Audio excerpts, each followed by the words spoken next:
Hey guys, first of all, just explaining the music. The music's only playing during visiting hours in the hospital, and then visiting hours are over, it stops. But it's sort of nice background music in the meantime, isn't it?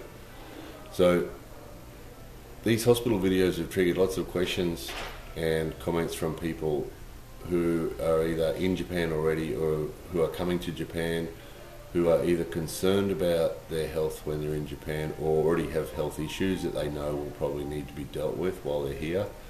So to those people, just a couple of observations that might be helpful.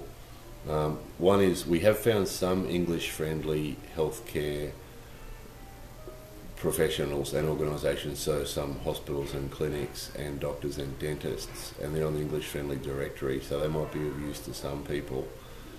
If you're lucky, there's not a lot of them, but if you're lucky and happen to be in a place where they are, then obviously that's going to be helpful to you.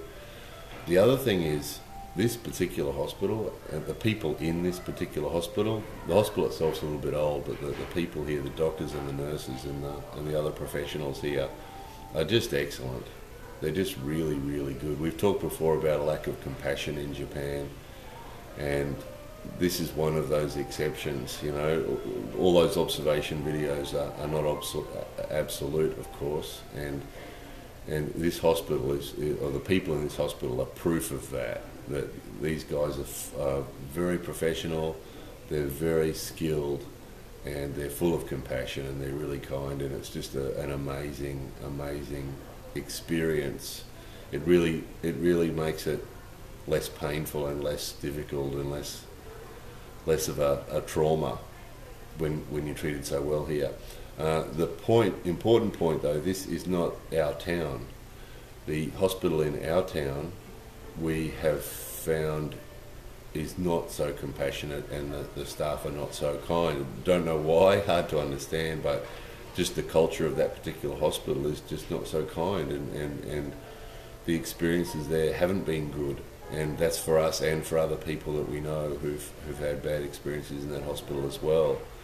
Whereas this one is really, really good, and it's got an excellent reputation. So the point of that is that because Japan's got such a high population density, there are a lot of hospitals and clinics and doctors and dentists in a very small area because the population density is so high. So for example, this hospital is 30 minutes from our home. So our own town's hospital is 10 minutes from our home, this one's 30 minutes. So, and it's worth the drive, it's worth the 30-minute drive. So that would be our advice is, and we mentioned this on the healthcare playlist before, shop around for healthcare in Japan. If you go to a doctor or a dentist or a hospital or a clinic or something in Japan and you're not happy with the experience, try somewhere else. Because you can do that. There's nothing to stop you going to another town and going to a hospital or a doctor or a dentist there. So if you're not happy with where you are, as we mentioned before, it's worth shopping around, find some place you are happy with. So those two things, first of all, the English-Friendly Japan playlist, English-Friendly Japan directory, we're trying to find more healthcare professionals to go on there, and doctors and dentists and hospitals and clinics, but there's not a lot. We've been looking for, how many years has that been? 5 or 6 years we've been trying to find healthcare professionals for that playlist, and we give them free listings on there, and we've got a few on there, but there's just not that many in Japan, unfortunately. So by all means have a look on there first and see if you happen to be lucky enough to be in a place where we've found somebody that might be able to help you. Particularly Tokyo, we've got a couple of good people in Tokyo. There's a couple other people in Okinawa, and there's a few others too. It's worth searching. Have a look on there anyway first, but then wherever you go, I mean, most of the places, as we've said before, you're going to have to accept that these places aren't English friendly, and that you're going to need to have a pretty good level of Japanese to get through it. That's not going to change much from hospital to hospital or clinic to clinic or doctor to doctor. Usually it's going to be the same pretty well everywhere. But as far as the quality of the healthcare, the professionalism, the bedside manner, the compassion and that sort of thing, if you're not happy with the experience somewhere you go here, just shop around, go somewhere else, and keep going somewhere else until you are happy.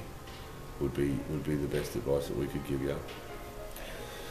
So Anyway, a couple more days of this place with these lovely people. They are lovely people, and it does make a big difference. It certainly does make a difference to the experience. So a couple more days of this, and then we'll be back to our usual programming. More videos coming soon.